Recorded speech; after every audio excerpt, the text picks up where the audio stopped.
शादी की पहली रात हम एक दूसरे को देख के बड़ी देर हंसते रहे कि ये हमने किया कर दिया है, लेकिन इल्क़ाक़हूं के पीछे की फकरें हम दोनों के चिरों से आया थीं। शादी चुन के जल्दबाजी और ख़ानदान वालों की नाराज़गी में हुई थी। 100 मुनाहा दिखाई के पैसे मेरे पास नहीं थे।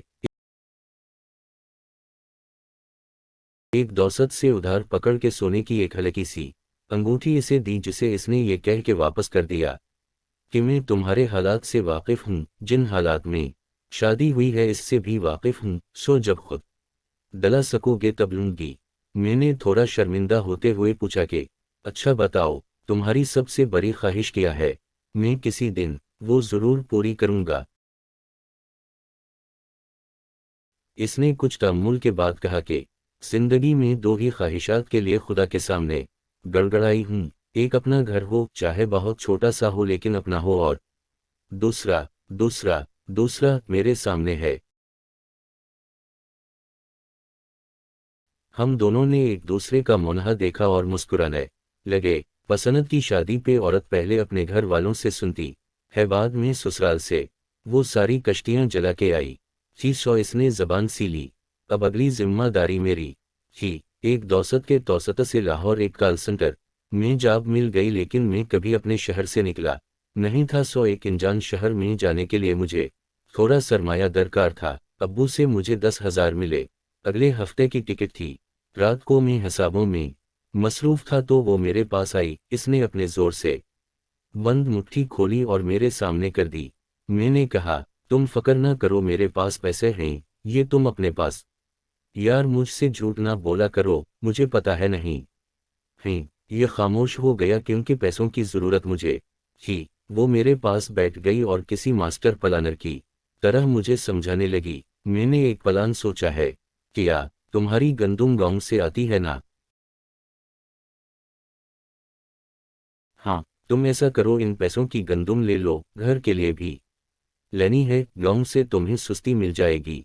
मेरी एक दौसत है, इससे बात की है मैंने, इसको ज़रूरत है। तुम यहाँ से उठा के वहाँ दे देना, कुछ पैसे बच जाएंगे। वो बड़ी एक्साइटमेंट से मुझे एक बिजनेस प्लान समझा रही थी। मैं इसकी मासूमियत पे मुस्कुराया, लेकिन प्लान बुरा नहीं था। प्लान कामयाब रहा। ये प्लान हमने घर वालों से मख्फी रहा। पैसे लेके जब मैं घर आया तो रात को हम छोटे बच्चों की तरह पैसे गिन रहे थे, जैसे बच्चे गल्ला तोड़ने के बाद गिनते हैं, हत्ता कि इनको पूरा हिसाब होता है। हमें फी मन 350 के हिसाब से 6,300 मुनाफा हुआ। ये हमारा पहला कामयाब बिजनेस था।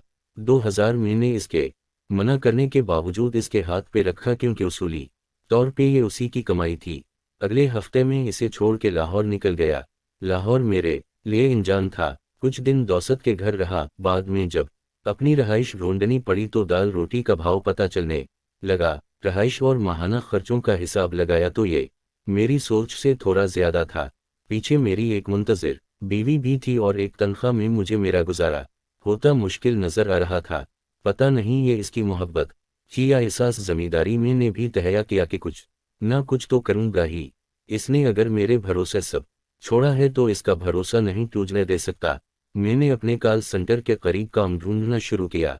इत्तेफाक से वहां एक रेस्तोरां में मुझे नौकरी मिल गई। होता अब ये था कि सुबह 7 से शाम 5 में कॉल सेंटर में था। वहां से आके सो जाता था और रात 12 से सवा 6 नाइट शिफ्ट पे रेस्तोरां। वहां से मुझे 2 वक्त का खाना मिल जाता था, जिससे मेरा काफ़ी खर्चा बच जाता था। कॉल सेंटर की तनख्वाह 15,000 थी, जो कमीशन मिला के 25-26 बन जाता था, और रेस्तोरां वाले मुझे 8,000 देते थे। इस इजाफी काम का मैंने घर नहीं बताया था, वरना मेरी बीवी मुझे कभी ये ना करने देती। महीने बाद घर गया तो 12,000 इसके हाथ में रखता है। इसने चमकती आंखों के साथ के दफ़ा गिनती की, फिर इन्हें 2 दफ़ा चौमा और नुमनाक आंखों के साथ अपने पटीची केस में अपना हक समझ के रख लिए। इसकी वो खुशी मेरे लिए कायनात की सबसे महबूब शय थी। मैं इसे अपने साथ ले जाना चाहता था, लेकिन मेरे वहाँ के हालात इस चीज़ की इजाज़त नहीं देते थे। इसने भी बरदबारी की इंतहा करते हुए खुद ही मना कर दिया। इसकी दुआएं थीं या इसका रिज़्क। 2 माह में मुझे एक फर्म में नौकरी मिल गई। यहाँ मेरी तनख्वाह 40,000 थी, जो मेरी सोच और ज़रूरियात के हिसाब से काफ़ी ज़्यादा था। मेहनत की आदत तो मुझे पहले ही थी। सो फारिग वक्त में मैंने एक पैकिंग कंपनी में नाइट शिफ्ट पे नौकरी कर ली। ये काम रेस्तोरां से काफ़ी बेहतर और साफ सुथरा था और तनख्वाह भी मुनासिब थी। इस नौकरी का मैंने इसे नहीं बताया कि इसको सरप्राइज दूंगा। इस दफ़ा में 2 माह बाद घर गया, इस की सालगिरह थी और घर वालों के सामने हम इंतहा के मैसने थे, इनको कुछ नहीं बताते थे। सालगिरह पे एक छोटा सा केक हम 7 लोगों में तकसीम हुआ। रात को हम जब कमरे में अकेले हुए तो इसे एक डब्बा पकड़ा दिया। इसने खुशी और हैरत से इसे अलट पलट कर देखा और पूछा, क्या है इसमें? अलामत वावीन, खुद ही देख लो। हाँ, अच्छा मेरे पास भी कुछ है। मैंने हैरत से पूछा, वाकई? क्या? इसने अपने अटीची केस से एक छोटा सा डब्बा निकाल के मुझे दे दिया। पहले इसने अपना डब्बा खोला तो खुशी के मारे इसकी हल्की सी चीख निकल गई। ये एक एंड्रॉइड स्मार्टफोन था। इसको फोटोग्राफी और ब्रांड्स सर्च करने का कबत था, जिसको वो दोस्तों के मोबाइल से कभी कभार पूरा कर लेती थी। इसने जल्दी जल्दी इसे निकाला, ऑन किया और कहा, लेट्स टेक ए सेल्फी। और ये हमारी एक साथ पहली बाकायदा फोटो थी। अब मेरी बारी थी। मैंने गुफट खोलना शुरू किया। ये जी-शॉक की एक स्पोर्ट्स वॉच थी। इसे मेरी ख्वाहिशात का बखूबी इल्म था। ये काफ़ी महंगी थी, जिस की मैंने ज़िंदगी में हमेशा बस ख्वाहिश की थी। इसके पैसे इसने अपने खर्चे में से कैसे बचाए थे वो मेरी समझ से बाहर था। इसके तोहफे के आगे मेरा तोहफा शर्मिंदा हो रहा था। इस रात हमने अपने तहफ़ को खूब इंजॉय किया। औरतें घरदारी के मामले में बहुत दूर अंदेश होती हैं। वो अपने हमसफ़र के साथ बच्चों के नाम, हत्ता के होने वाले घर के पर्दों और चादरों के डिज़ाइन तक शादी से पहले सोच लेती हैं। हमने शादी की पहली रात ये वादा किया था कि औलाद की तरफ तब जाएंगे जब इन को खुद से बेहतर जिंदगी दे सकें।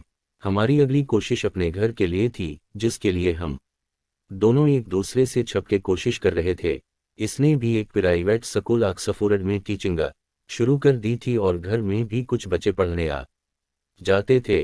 घर में इस मामले को लेके कभी कभी गर्मा गर्मी भी हो जाती कि बहनें जवान हो रही हैं, इन का तुम्हें ख्याल नहीं। वो कि मैं घर में थोड़ा खर्चा दे देता था, लेकिन सास बहू की वही अजली लड़ाई कि सारा खर्चा हमारे हाथ में हो। ने इस हवाले से कभी घर बहस नहीं की। वो अपनी तनख्वाह का ज़्यादा हिस्सा खुद ही अम्मी को दे देती थी। इसका भी हल हमने ऐसे निकाला था कि एक दिन मैं घर आया हुआ था। मैंने प्लान के मुताबिक जानबूझ के इस बात पे खूब लड़ाई की कि खर्चा घर नहीं देगी। वो जवान है, नहीं ब्याही है, सो इसकी अपनी भी ज़रूरियात हैं। वालिदा गरज बरस के चुप हो गईं। जबकि तनख्वाह आई तो इसने खुद ही वालिदा को थोड़े पैसे दे दिए कि वो तो कहते रहते हैं। माँ ज़ेर हो गई कि कैसी फरमान बरदार बहू है, जबकि ये प्लान भी बहू का था। 2 साल बाद आखिर वो दिन आ गया जिसके लिए इसने सारी जिंदगी ख्वाहिश और मैंने मेहनत की थी। ये भी इसका बर्थडे सरप्राइज था। शहर के एक पोश इलाके में 4.5 मरले का एक प्लाट।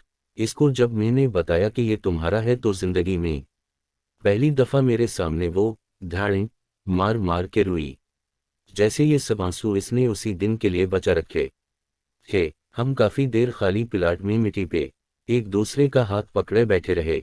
वो थोड़ी थोड़ी देर बाद अपनी एक उंगली ज़मीन पे घसीटी और किसी बच्चे की तरह लिख के दोहराती, मेरी मलकियत। जिंदगी अब ट्रैक पे आ चुकी थी।